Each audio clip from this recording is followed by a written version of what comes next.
அவ தெரியல மாமா. எவடா? அதான் அதான் அந்த எதுடா? அதான் மாமா, பிரியா. பிரியா பிரியாவா? அண்டாவுக்குள்ளயா தெரியறா? ஆமா. எங்க நான் பாக்குறேன்?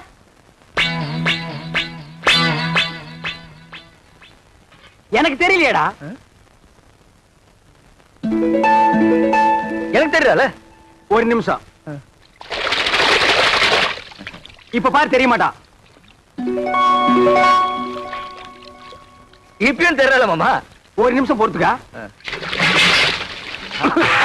கவுத்துட்டேன். இனிமே தெரியவே மாட்டான். மாமா மாமா, அங்கேயும் தெரியல மாமா. டேய், அவகிட்ட சொல்லி வை, நெஞ்சில ஏறி மிதிச்சு விடுவேன்னு. நீ நினைக்காம அவ எப்படா தெரியவா? நான் நினைக்கவே இல்லையே மாமா. ஓ மனசு நினைக்குதுடா. அவதான் சொன்னல்ல, குளிக்கும் போது, சாப்பிடும் போது, தூங்கும் போது நினைக்காதேன்னு. நீ ஏன்டா நினைக்கிற? நான் எங்க மாமா நினைச்சேன்? அவளா வந்துட்டு இருக்காள. அந்த ரூமுக்குள்ள போய் ஒரு கை தண்ணி எடுத்து வச்சுட்டு வா போலாம். அவ நினைப்பு வரும்போது நான் குளிக்க மாட்டேன் சத்தியம் பண்ணி கொடுத்துருக்கல. அப்ப குளிக்காம வா. அது எப்படி மாமா முடியும்? பல்லு தேய்க்காம குளிக்காம சாப்பிட முடியுமா? டேய், சிங்கம், புலி, யானை, கரடி இதெல்லாம் குளிக்குதாடா? அதெல்லாம் மிருகம் மாமா. கைய